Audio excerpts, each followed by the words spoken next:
welcome to Hare the Rabbit podcast. We explore everything that is rabbit. We look at different rabbit breeds, history, superstition, pop culture, news, and more. I would like to thank you for joining me today, your host, Jeff Hittinger. I'm not an expert, I'm just curious about learning more about rabbits, just like you. Halloween and rabbits.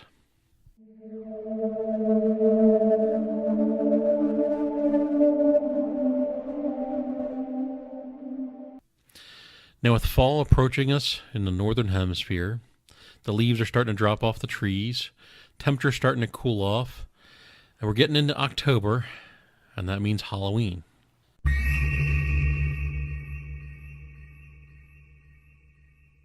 You hear tales of ghosts, witches, vampires, monsters, and other assorted scary icons, but none is more terrifying than a bunny rabbit.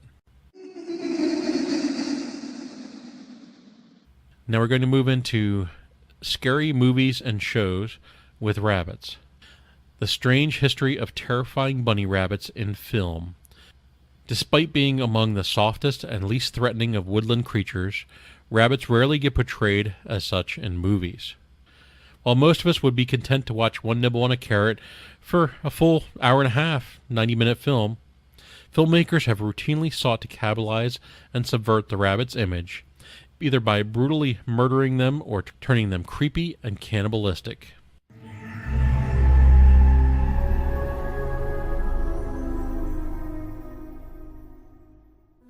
Now I think the most famous movie rabbit is in Monty Python and the Holy Grail. Monty Python and the Holy Grail was made in 1975. The Bunnies Bite Back in Terry Gilliam's and Terry Jones' funny Monty Python and Holy Grail, when King Arthur, who is Graham Chapman, and his knights at the Round Table get more than they bargained for from the seemingly innocuous, fluffy white scamp. That's no ordinary rabbit. That's the most foul, cruel, and bad-tempered rodent you ever did set your eyes on. It's got a vicious streak a mile wide, warns their Scottish guide. Unconvinced, the ensuing carnage is hysterical. Run away! Run away! The killer rabbit guards the entrance to the cave of Carbanang in the movie Monty Python and the Holy Grail. Yes, he may look like an innocent little fluff ball, but he can bite your head off before you even realize it. The killer rabbit also appears in the movie Spamalot.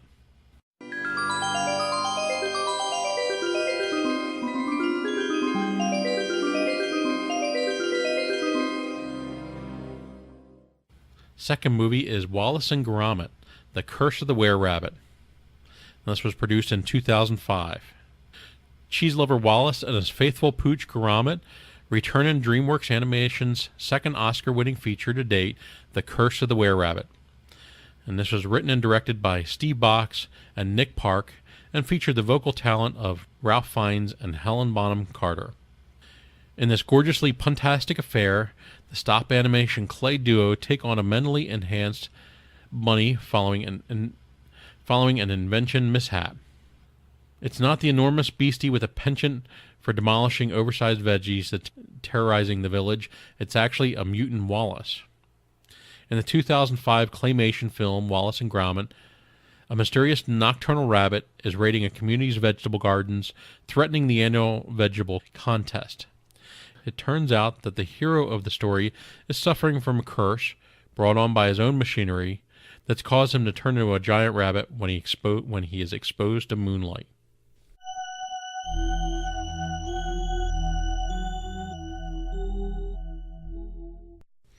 Vampire Rabbit. Bunnicula the Vampire Rabbit was a 1982 animated ABC weekend special based on a series of children's books by James Hale. Now, I remember reading the books as a child. Now, my wife will comment all the time that bunnies are evil. You remember Bunnicula? Bunnicula was a family pet who sucked the juices out of vegetables. Not all that frightening in reality unless you're a vegetable. Nevertheless, Bunnicula can sprout bat wings, fly, and move things with the power of his mind.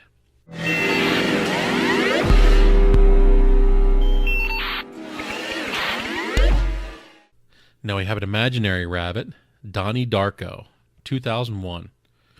Writer and director Richard Kelly's dimension-bending feature debuted, delivering one of the cinema's most memorable bunnies in the towering, dead-eyed frame of Frank, who may or may not be an evil time-traveling demon intent on destroying the planet.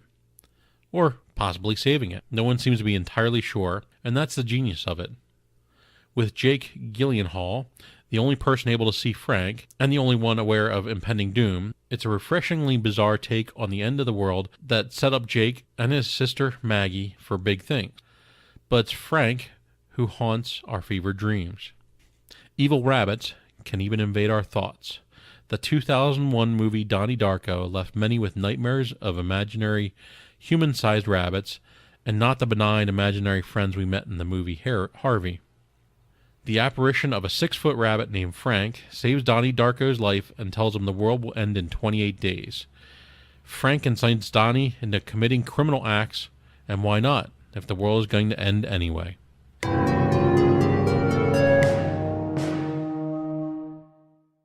Fatal Attraction. This was 1987. Speaking of lust and murder, when Adrian Lynn's Fatal Attraction technically scrapes a pass in this potboiler thriller that spawned the term bunny boiler, Glenn Close's Alex has an affair with and becomes obsessed by Michael Douglas's Dan, who goes on to reject her in favor of his good wife, leading to the unfortunate end of his family's pet bunny. Vengeance is meted when Close ends up both drowned and shot in the bath in the film's seriously dodgy, if ludicrous, entertaining finale.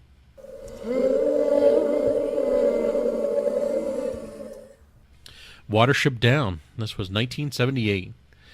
The humans got revenge 3 years later in quite possibly the most evilly terrifying film ever enlisted upon unsuspecting children, Martin Rose's animated adaptation of Richard Adams' classic novel Watership Down.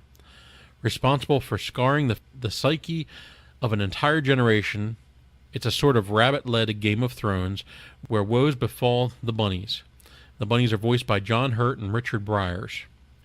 Heavy-digging machinery destroys their warren, forcing them to go on the run. It's all downhill from there, with paws trapped in snares, insane rabbit dictators, nasty cats, dangerous dogs, and eye-bleeding death by myomatosis.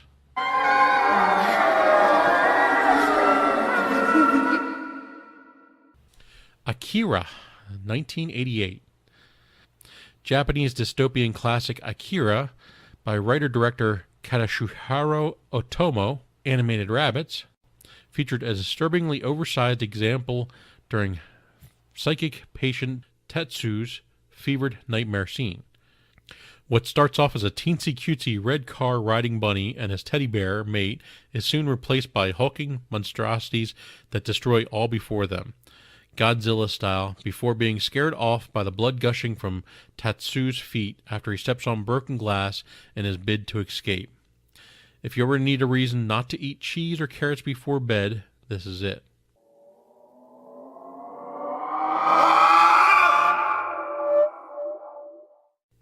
Harvie, 1950.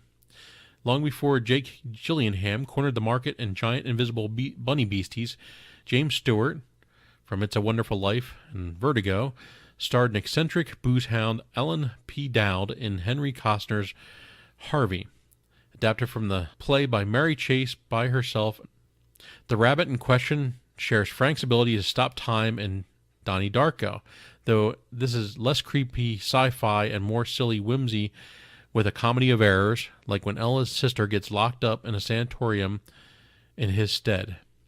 Just like It's a Wonderful Life, events are far from bleak. It will leave you with a fuzzy glow.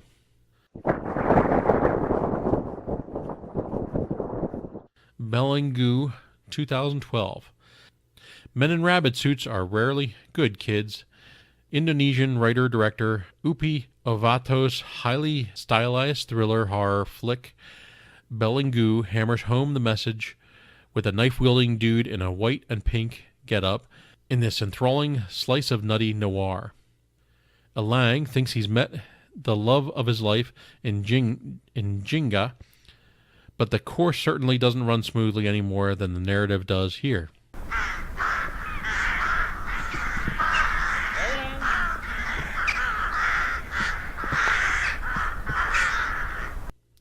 Night of the Lepus, 1972. Janet Leigh from Psycho and The Manchurian Candidate stars along Stuart Whitman from The Mark and Camacheros in this horror B-movie directed by William F. Claxton of Little House on the Prairie and Bonanza fame.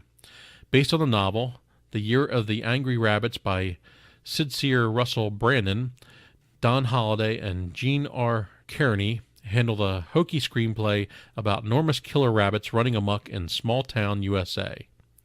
Most of the giant critters are obviously household pets romping around in miniature sets. The 1972 film Night of the Lepus is the definitive monster bunny movie. Plagued by too many rabbits, a community turns to scientists who experiment on the rabbits to keep them from reproducing. An escaped rabbit reproduces anyway, and the results are huge carnivorous mutants that eat anything in their way, including humans.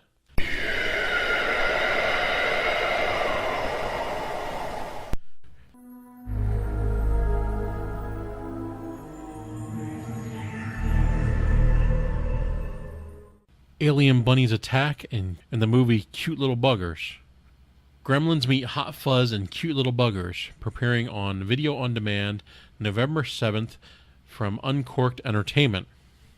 Tony Jopia's highly anticipated comedy horror hybrid sees locals of a peaceful English village enjoying their annual summer festival when they are suddenly attacked by mutant killer rabbits.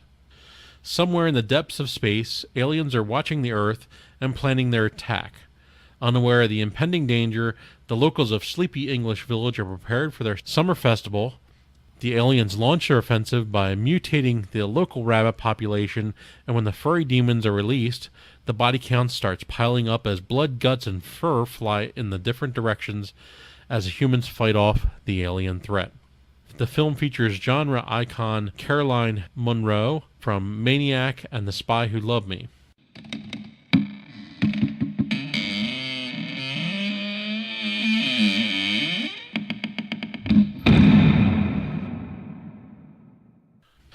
Now, you can't forget about creepy rabbits in music videos, and two that stand out to me are the Stone Temple Pilots song Sour Girl, and we'll have a link to the video in the show notes, and AFI's Miss Murder.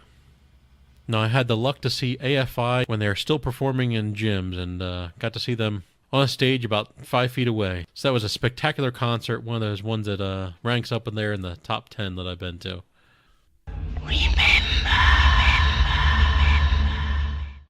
Mythology has caught on to the duality of the rabbit, making them figures of both light and darkness, a bridge between the other worlds and the heavens, the ideal beast to plague your subconscious.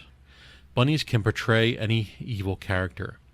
This may be true, but the evil cinematic rabbit has yet to reach its final form. Obviously, bunny rabbits are out to get us, so beware. Your end is near. He wants you.